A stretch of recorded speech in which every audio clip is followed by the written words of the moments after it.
Video games are supposed to challenge and amuse you. What they're not supposed to do is get their kicks by screwing you over.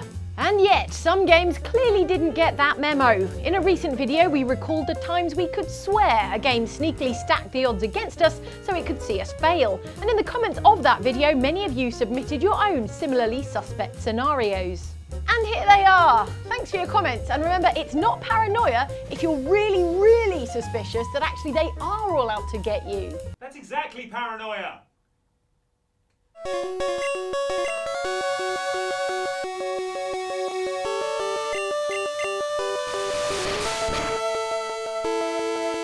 Pokemon gyms are like regular gyms, except the people are replaced with Pokemon and the working out is replaced with fighting to the death. The changing rooms are probably the same, I don't know, you never get to see.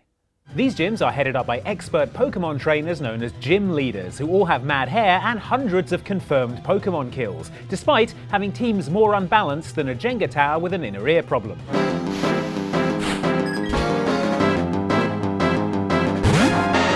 You don't get to be a gym leader by being bad at Pokemon battles, but even so, it seems like the poker pros in the various gyms have a little more than just skill on their side. Suspiciously more, according to commenter Wyatt Roberson, who says, "How about in Pokemon when the gym leaders always just so happen to score a critical hit directly before I defeat their best Pokemon, and then always hit me with that full restore and wipe out my entire team with a flurry of magical critical hits? Yes, it seems that no matter what your strategy is going in, it's always countered by the gym leader's clever counter strategy of absolutely nailing you with critical hits, and then doing a full restore just as it looks like you might actually be in with a fighting chance of winning." Unbelievable, that's basically cheating. You use full restores all the time. That's different! This is my Pokemon are precious and must be protected at all costs. Still, it's good to know that going to the gym is a harrowing ordeal no matter what universe you live in.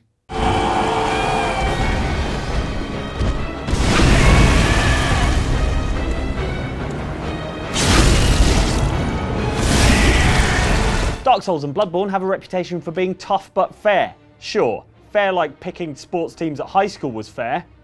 Didn't want to play football anyway. The problem with this reputation is that it applies to the regular combat, with enemies having consistent timing and clearly telegraphed moves that you can learn and avoid.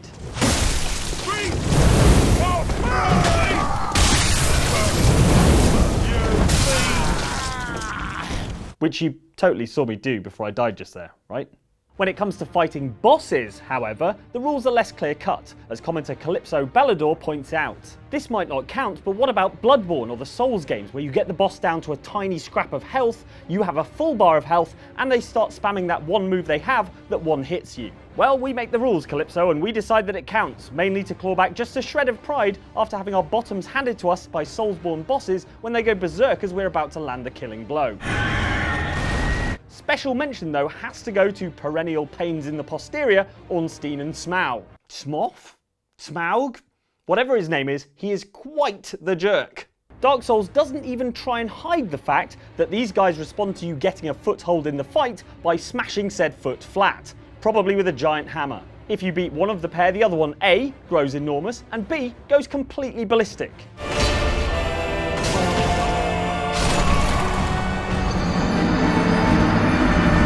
And C, stuff this, I'm off to play The Sims or something.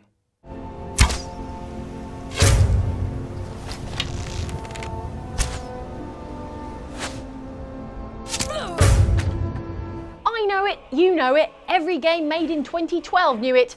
Bows and arrows are the absolute business. That's why we spent so much of Skyrim nailing our enemies with a simple bow and arrow, when we could have used destruction magic to torch their faces like a fleshy creme brulee.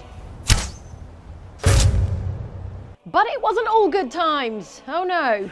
Those who favoured sneaking up on their target to stealthily skewer them with an arrow might have encountered some pretty curious behaviour from supposedly unsuspecting characters. As commenter Abaddon246 reminds us, I've lost count of the amount of times I've shot an arrow where someone is, / going to be, only to have them stop for no reason halfway through their patrol, turn on a coin and go the other way, or randomly burst into a sprint / speed slide out of the way of the arrow while you're in sneak mode.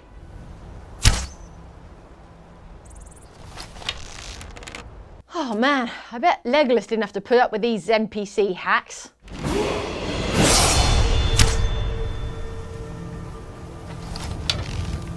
And commenter Castillo Montes also calls shenanigans on your archery action, The Elder Scrolls V, and says, I have that happen all the time. I usually go for a sneak archer, and sometimes the NPCs will literally slide sideways in order to evade my arrow.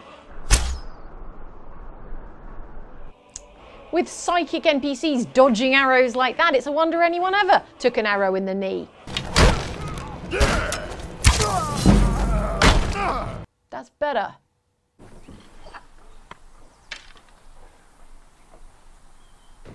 Hey, look at that. Let me use that. I'm a pretty good shot with that thing. Speaking of killing things with bows and arrows, here's commenter and archery enthusiast Crimson Raven. That happened to me a lot in The Last of Us when I'm trying to clear a room with the bow and I'm trying to headshot everyone for a clean kill. Clickers were the worst. Call me a perfectionist, but I restart at the last checkpoint every time those suddenly decide to move out of the way. It's like they had spider sense.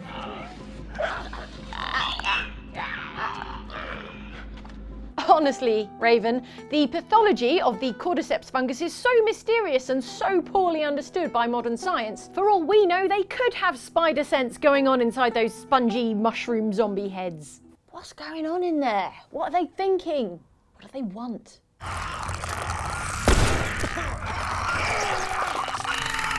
Ah, yeah, that was it. There he is. This is too good to be true. Both targets are down. Great work. Now head towards an exit. As we all know, a perfect Hitman performance is one in which you leave the level without anyone knowing you were ever there.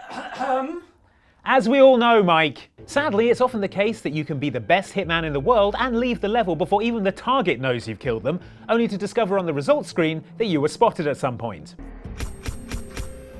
As commenter Andy McPhee says, in Hitman, spending ages trying to get a perfect score on a mission only to learn in the debriefing that one guard thought he saw your face in the clouds or on a piece of toast, and boom, only 4 hitmans. Usually you're told when someone spots you with your handy Hitman spotting indicator. Hey, Garçon, you know you're embarrassed.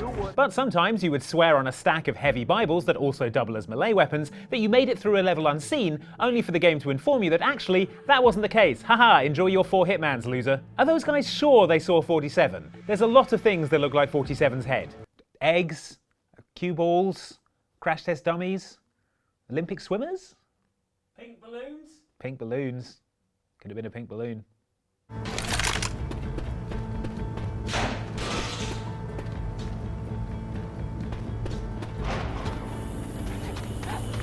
We gotta keep following the freeway.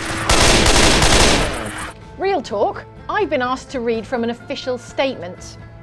All those times we have accused games of deliberately trying to screw us over, we know, we get it. It's actually either all in our heads or an unlucky but non-deliberate kink in the game programming. Games aren't really out to get us. Yeah, but what about Left 4 Dead though?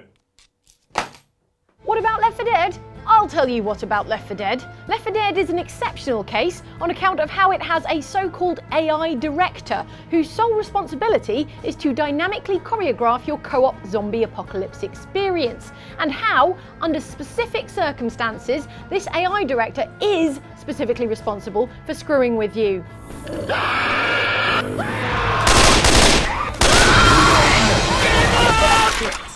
Damn, I'm impressed.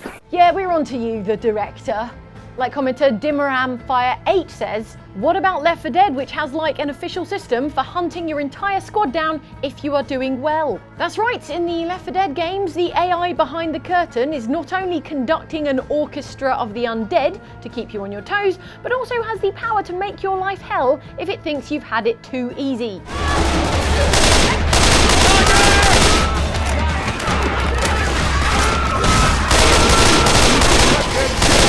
To use one particular example, in the Parish level in Left 4 Dead 2, much of the cemetery layout can be adjusted on the fly, and if you and your 3 survivor mates have been having a good day, the AI director is empowered to be like, here, take the long way through these tombs and up yours.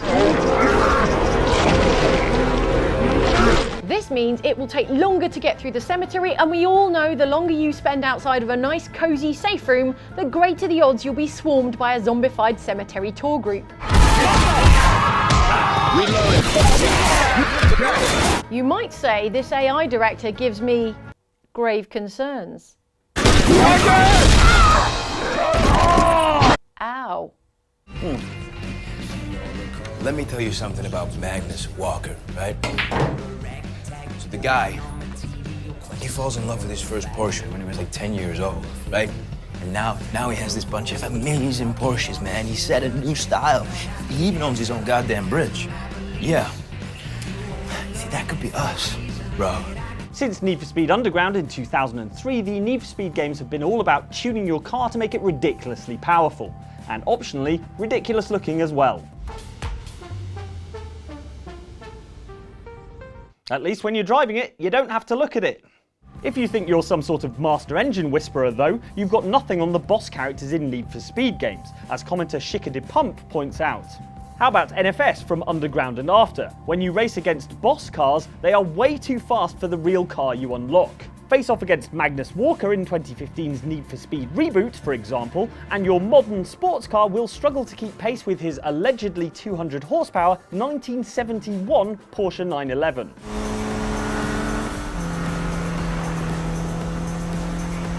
Either he's filled that thing to the brim with aviation fuel, or this game's cheating. As Chica de Pump points out, if you do manage to elbow your way past Magnus and keep him behind you, you'll unlock his car for your own garage. Welcome to the rest of your life. Rock on.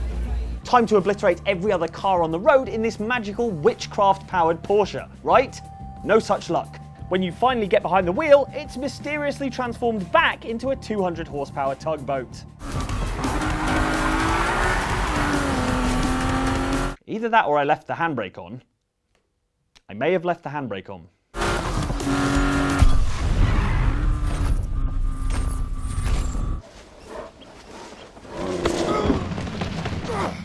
I hate these things!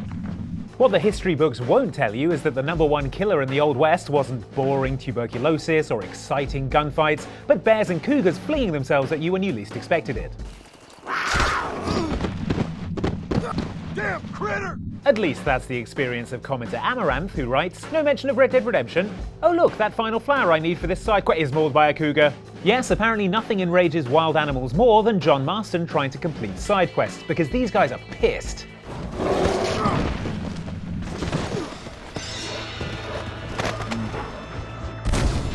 Good luck not losing any progress too. Red Dead does autosave when you fast travel or complete a mission or challenge, but if you're just riding around trying to pick flowers, dying means anything you got since the last autosave is back in the ground. Just like you'll be next time you try and pick anything in cougar country. Of course, when you actually need to find bears or cougars for your various hunting and marksmanship challenges, they're suddenly called away on important bear and cougar business and are nowhere to be found. Ah, what's the matter guys? Scared all of a sudden? Probably shouldn't taunt the cougars.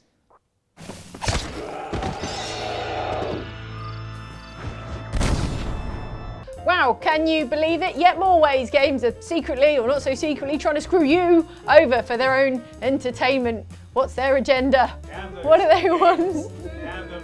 What did we ever do to you, video games? Yeah. Apart from all these lists. Yeah. Yeah. They got a point, I think. Speaking of these lists, why not watch more of these lists, which are right up here in this playlist of lists, and also down here, which are more lists but by Outside Extra, which is another channel that's worth watching. Woo!